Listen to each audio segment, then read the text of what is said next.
खवातीन जहां रंग बिरंगे कपड़ों और बनाव सिंगार की शौकीन होती हैं, वहीं खूबसूरत जेवरात भी सिन्फ नाजुक की कमजोरी होते हैं। यही वजह है कि हीरे, जवाहरात और सोना चांदी अपनी कीमत और खूबसूरती के अलावा ज़ेबाइश के बायस भी लोगों में हमेशा से मकबूल है।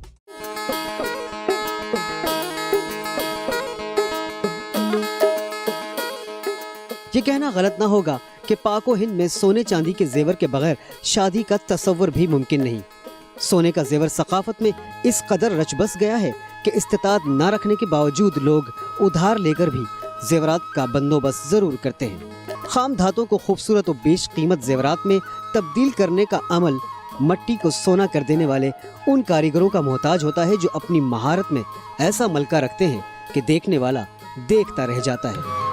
कारखानों में लाया जाने वाला सोना चांदी बहुत से मराहिल से गुजरकर खूबसूरत और दीदा ज़ेब जेवरात की शक्ल इख्तियार करता है। सोना लंदन से भी आता है और स्विट्ज़रलैंड से भी आता है, वाया दुबई आता है, दुबई से फिर पाकिस्तान में आता है और पाकिस्तान से कराची आता है, कराची से मुल्क के शहरों में हमारे चला जाता है सोना। दूसरा रिवायती तरीका है जिसमें सुनार खुद खाम माल को उस शक्ल में ढालता है कि जेवरात बनाने के काम आ सके। इसके लिए वो सबसे पहले कीमती धातुओं के टुकड़ों के गिर्द लगी कसाफतों को दूर करता है, यानी मट्टी वगैरह साफ करने के लिए उन्हें धोया जाता है। जब धात साफ सुथरी हालत में आ जाती है तो जेवरात बनाने का पहला मरहला शुरू होता है, यानी उसे पिघलाया जाता है, जिसके लिए मखसूस बर्तन और केमिकल जिनमें सुहागा, सोडा वगैरह शामिल हैं, इस्तेमाल किए जाते हैं। सोना चांदी गलाने के लिए इस्तेमाल होने वाले बर्तन कुठाली कहलाते हैं, जो मट्टी और कार्बन से बने होते हैं। ये गलाने के काम में आता है, ये सुहागा है और ये सोडा है। ये चांदी गल चुकी है और ये मैं निकाल रहा हूँ। सोने या चांदी को पिघलाकर रेजे पर डाल दिया जाता है। रेजा दरअसल एक सांचा होता है जिस पर पिघली हुई धात डालने का मकसद उसे खास शक्ल देना होता है। ठंडा होने के बाद धात एक लंबूतरी शक्ल में ढल जाती है, जिसे रेनी कहते हैं। ये ठंडा हो गया, अभी ये तैयार है। इसका जाके पतरा खिंचवा के जो है ना हम लोग जेवर बना सकते। सोना भी इसी तरह ही होता है और उसका भी जो है ना रेनी बना के पतरा खींच के जेवर तैयार होता है। ये रिफाइनिंग और रेनी बनाने के बाद तार पतरा बनाने का मरहला आता है। इस काम के लिए मुख्तलिफ अक़साम और साइज की मशीनें इस्तेमाल होती हैं, जहां माहिर कारीगर तार और पतरा बनाने का काम करते हैं। रेनी यानी सोने और चांदी के तार को मशीनों से गुजारकर आहिस्ता आहिस्ता बारीक कर लिया जाता है, जिससे जेवरात के मुख्तलिफ हिस्से, कुंडे या हुक वगैरह तैयार किए जाते हैं। मशीनों में लगे मुख्तलिफ सांचे रेनी को मुख्तलिफ शक्लों में ढाल देते हैं। चूड़ियाँ वगैरह बनाने के लिए धात को पतरी की शक्ल देना होती है, इसलिए रेनी को मशीन से बार बार गुजारकर पतरा तैयार किया जाता है। पतरा बनाने के बाद जेवरात तैयार करने से कबल उन पर डिजाइनिंग का मरहला भी आता है। डिजाइनिंग के लिए मखसूस मशीन इस्तेमाल की जाती है, जिसमें लगी डाइयाँ सादा पतरियों को खूबसूरत डिजाइन में तब्दील कर देती है। ये सोना है, ये इसमें कटर में जाएगा।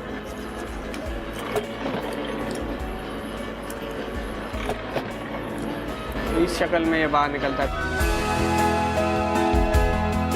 मुख्तलिफ इलाकों के रहने वाले मुख्तलिफ डिजाइन पसंद करते हैं, इसीलिए जेवरात की डिजाइनिंग भी मखसूस होती है। ये झूमर है, ये हमारी डिज़ाइनिंग है। ये सारा यही मैन्युफैक्चरिंग वगैरह होता है, कटिंग होता है, डिज़ाइनिंग बनती है, फिर ये पूरे वर्ल्ड वाइड मतलब जाता है, दुबई वगैरह। पतरे पर डिजाइन बनने के बाद जेवरात की बुनाई शुरू हो जाती है। सोने या चांदी के छोटे छोटे टुकड़ों को महारत से खूबसूरत अंदाज में जोड़कर दीदा ज़ेब जेवरात तैयार किए जाते हैं। यूँ तो मुख्तलिफ डिजाइन के जेवरात बनाने के तरीके और उन पर सर्फ होने वाला वक्त भी मुख्तलिफ होता है। जैसे हार बुंदों के एक सेट की तैयारी के लिए कारीगर को 5 से 6 घंटे दरकार होते हैं। ये जो सा मैंने डिज़ाइन बनाया है इस शेप में आएगा बिल्कुल। इसमें भी काम थोड़ा बहुत बाकी है, जैसे ये पीस लगे हुए हैं, ये भी आएंगे, अभी नग लगेंगे। अभी चूड़ियाँ बनाने का काम ज्यादा मुख्तलिफ और मुश्किल होता है। हमारे पास रेनी आती है, उसको हम तार पतरे पे खिंचवा के ये पतरा बनवाते हैं। अब ये पतरा बन गया, अब ये आपके सामने के बिल्कुल ये पतरा है। फिर इसे हम उभार करते हैं। उभार के लिए हमारे पास मशीन है, उसकी गिट्टियाँ होती हैं, उसमें हमें जैसा उभार, ये फ्लैट उभार चाहिए तो इस पर फ्लैट उभार आ जाता है, गोल उभार चाहिए तो गोल उभार आ जाता है। इस पर डायमंड टूल लगते हैं, डायमंड टूल से उसकी ये कटिंग होती है जो आपको नज़र आ रही होगी इसके ऊपर। तो हम फिर उसको कॉपी करते हैं दूसरी चूड़ी के ऊपर या उससे अच्छा करने की कोशिश करते हैं। चूड़ी और उस पर डिजाइनिंग करने वाली मशीन पर काम करने के लिए बहुत ज्यादा महारत की जरूरत होती है। जरा सी गलती की सूरत चोट लगने और माली नुकसान का अंदेशा होता है। चूड़ियों की डिजाइनिंग के लिए मशीन पर नंबर्स की सेटिंग की जाती है।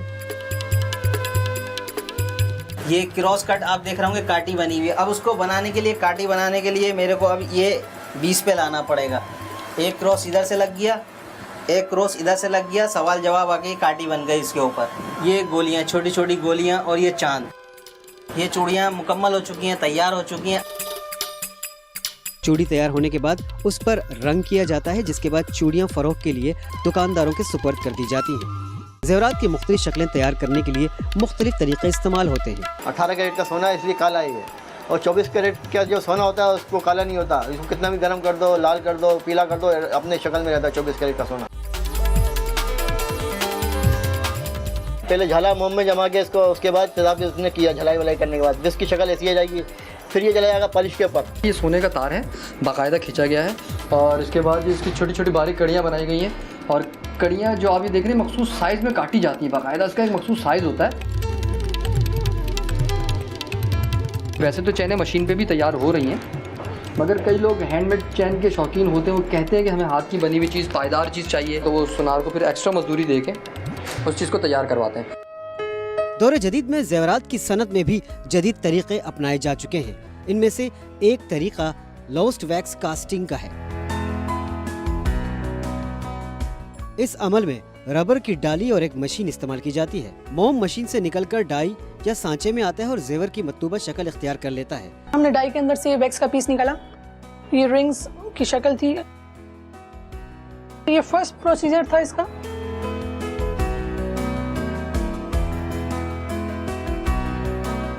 अगर एक से ज्यादा जेवर बनाने हो तो उन्हें एक ही साथ मुख्तलिफ शाखों से लगाकर एक बड़ी शाख से जोड़ दिया जाता है। इसी वजह से उसे ट्री भी कहा जाता है। जैसा कि आप देख रहे हैं ये झाड़ बन चुका है और इसके बाद अब ये नेक्स्ट स्टेज में जाने वाला है। अब हम इसको नेक्स्ट स्टेज में करते क्या है कि ये एक लोहे का सिलेंडर टाइप एक शेप होती है, हम उसको इसके ऊपर आहिस्ते से चढ़ाते हैं कि ये किसी चीज़ से टच ना हो और ये इजीली इसके ऊपर आ जाए। उसके बाद इसके अंदर एक सील लगती है, वैक्स की सील होती है।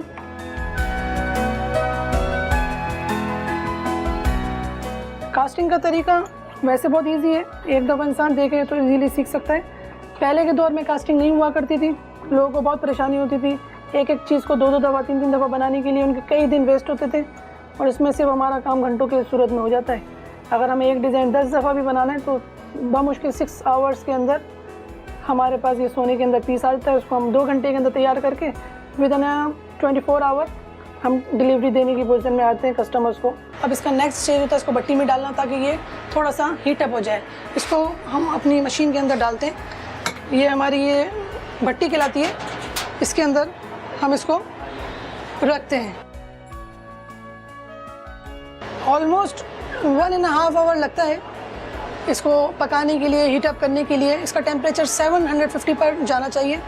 उसके बाद 15 मिनट्स को मज़ीद इसको हम पकाते हैं और उसके बाद ये बिल्कुल रेडी टू हो जाता है कि इसमें सोना डाला जाए और कास्टिंग ले ली जाए। 1.5 घंटा गुजर चुका है, हमारा फ्लास्क बिल्कुल पक चुका है। अब हम इसको ओपन करके इसको निकालेंगे। गर्मी बहुत होती है इसलिए हम लंबी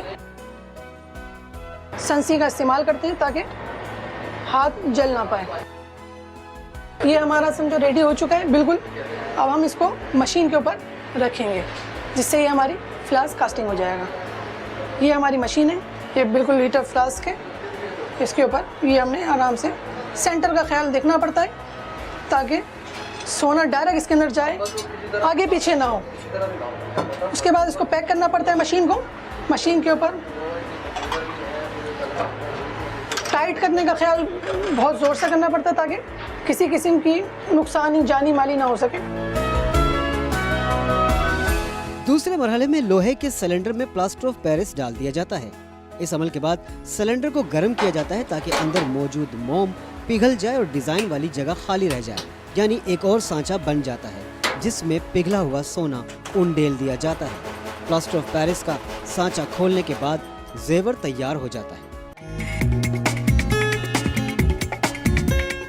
ये हमने समझे इसके अंदर से सामान निकाल लिए और सामान अब हमारा इस फॉर्म में आ चुका है। ये अंगूठियाँ तैयार हो चुकी हैं। बस ये हमारा एक छोटा सा प्रोसीजर है जो हमने आपको डिफाइन किया कास्टिंग का। जेवरात पर जड़ाई का काम भी किया जाता है। जड़ाई का काम करने वाले को जड़िया कहते हैं, जो इंतहाई बारीक बीनी और एहतियात से नगीनों को जेवरात के जिस्म में पैवस्त करता है।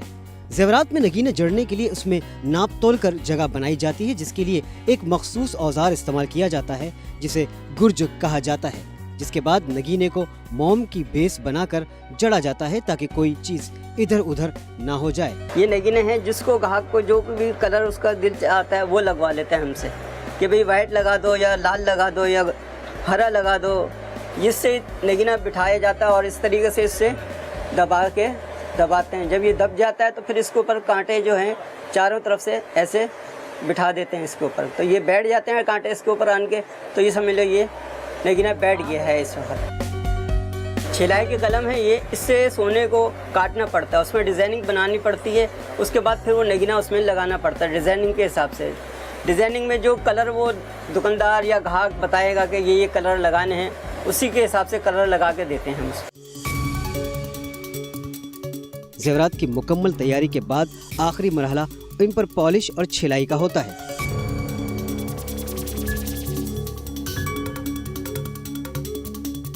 पॉलिश और छिलाई के बाद बनाई का अमल मुकम्मल हो जाता है।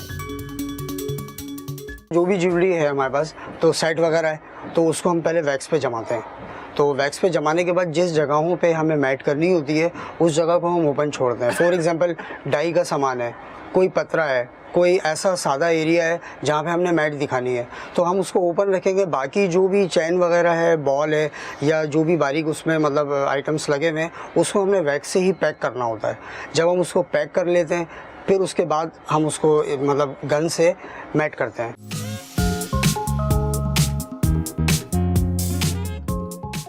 अगर कस्टमर डिमांड करता है कि यार मुझे मैट के साथ कटिंग चाहिए, छिलाई चाहिए, तो फिर हम उस मैट के ऊपर जब कटिंग करते हैं तो उस पर डिज़ाइनिंग वाजे होती है, एक चमक, एक शाइन होता है वो पुर्जा, और जो पॉलिश का एरिया होता है वो भी अपनी जगह चमक रहा होता है। छिलाई में मतलब मशीन यूज़ होती है और इसके टूल्स वगैरह होते हैं जो कि मतलब हमारे हमसाय मुल्क से आते हैं और दीगर स्विट्ज़रलैंड वगैरह से भी आते हैं, लेकिन वो कॉस्टली बहुत होते हैं। अभी ये मैं इसमें टूल फिट कर रहा हूँ, मतलब मैंने पुर्जे के हिसाब से कि मुझे कौन सा टूल यूज़ करना है तो मैं वो निकाल रहा हूँ। अब ये मैंने इस पर काम शुरू करना है। ये मैं पहले इस पर छील रहा हूँ, चैन छीलूँगा मैं इसकी।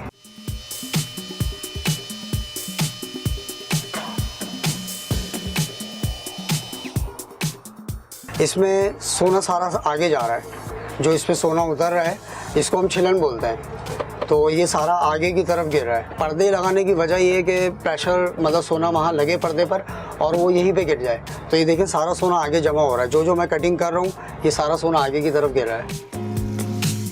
अल्हम्दुलिल्लाह हमारे पाकिस्तान में भी उस लेवल का काम है माशाल्लाह। यहाँ पे मतलब एक से एक मायानाज कारीगर हैं जो कि बेहतरीन डिज़ाइनिंग करते हैं। पाकिस्तान से दुनिया भर में काम एक्सपोर्ट होता है, अमेरिका में, जर्मनी में, इटली में, जापान में, तो दीगर तरक्की याफ्ता ममालिक में भी अल्हम्दुलिल्लाह हमारा पाकिस्तान से काम जाता है। सोना चाहे किसी भी शक्ल में हो, अमीरी और मालदारी की अलामत समझा जाता है।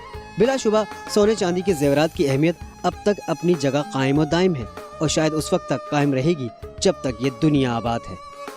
YouTube पर गूगली न्यूज देखने के लिए youtube.com की सर्च बार में गूगली न्यूज टीवी टाइप करें। गूगली न्यूज के पेज पर सुर्ख रंग के सब्सक्रिप्शन वाले बटन पर क्लिक करना ना भूलिए। YouTube पेज पर अपलोड होने वाली वीडियोस से बाखबर रहने के लिए बेल आइकन पर क्लिक कीजिए। आपको हर नई वीडियो के बारे में नोटिफिकेशन मौसूल हो जाएगा।